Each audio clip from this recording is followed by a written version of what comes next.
Bombay Swiss চানাচুর একদম top পজিশনে চলে এসেছে। অবশ্য আগেও টপ পজিশনেই ছিল। হ্যালো এভরিওয়ান, আসসালামু আলাইকুম।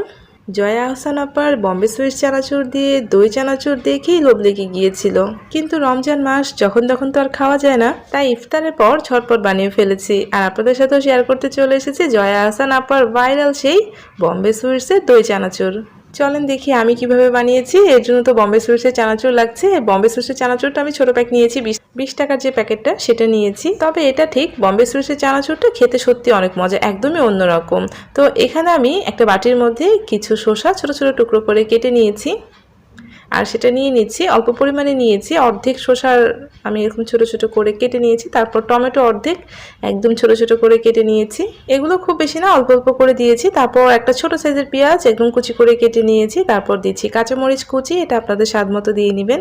যেহেতু দই চানাচুর চাট, এগুলো দিলে খেতে অনেক বেশি মজা লাগে। তারপর দিয়ে দিচ্ছি সামান্য একটু বিট লবণ, যেহেতু চানাচুরে লবণ রয়েছে তাই বুঝে শুনে লবণটা দিয়ে নেবেন। বিট লবণ দিলে টেস্ট অনেক বেশি বেড়ে যায়। তো বিট লবণ দেওয়ার পরে খুবই আলতো করে নেড়ে দিচ্ছি। খুব বেশি কিন্তু মাখাচাখা করা যাবে না, একদম আলতো করে একটু নেড়ে দিলে হবে, যাতে পানিটা বেরিয়ে না যায়।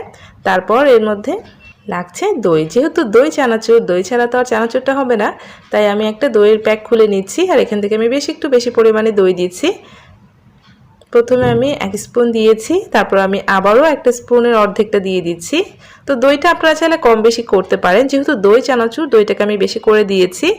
এখন আমি এই দইটার সাথে সব কিছুকে খুবই আলতো করে মিশিয়ে নিব। খুব জোরে জোরে মিশাবো না, যাতে পানি ছেড়ে দেয়।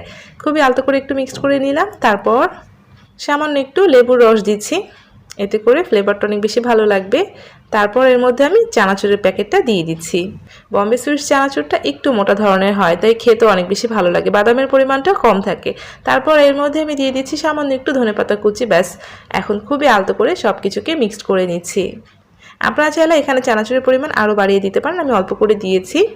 আমি দইটা বেশি রেখেছি, যেহেতু রমজান মাস অ্যাসিডিটির পরিমাণটা বেশি থাকে, তাই অ্যাসিডিটি যাতে কম হয় তাই দইয়ের পরিমাণটা বেশি দিয়েছি। আর এখন আমি খুব সুন্দরভাবে একটু সাজিয়ে নিচ্ছি। সামান্য একটু তেঁতুলের চাটনি ছড়িয়ে দিচ্ছি, এতে করে খেতে আরও অনেক বেশি মজা লাগবে। তার উপর দিয়ে আমি কিছু ডেকোরেশন করে নিচ্ছি। তেঁতুলের চাটনিটা দিবেন, তাহলে দেখবেন খেতে অনেক বেশি মজা লাগছে। উপর দিয়ে একটু চানাচুরও দিয়ে দিলাম, আবারও একটু তেঁতুলের চাটনি দিয়ে দিচ্ছি। আপনারা প্যাকেটে যে চাটনি পাওয়া যায় সেটাও দিতে পারেন।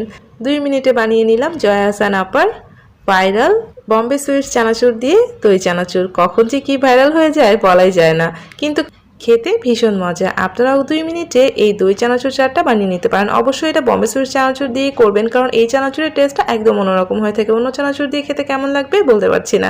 আজকের রেসিপি যদি ভালো লাগে প্লিজ একটা লাইক দিতে ভুলবেন না। আর এই দই চানাচুর চাটটা আপনি খাওয়া শুরু করলে ননস্টপ শুধু খেতে থাকবেন। বিকেলের নাস্তা কিংবা সামান্য একটু স্ন্যাক্স ক্রেভিংয়ে এরকম রেসিপি কিন্তু ঝটপট বানিয়ে নেওয়া যায়। জয়া আহসান আপার এই রেসিপি আপনাদের কেমন লেগেছে অবশ্যই কমেন্ট করে জানাবেন। আর প্লিজ এমন রেসিপি পাওয়ার জন্য আমার চ্যানেলটা সাবস্ক্রাইব করে আমার সাথেই থাকবেন। সবাই ভালো থাকবেন। আল্লাহ হাফেজ।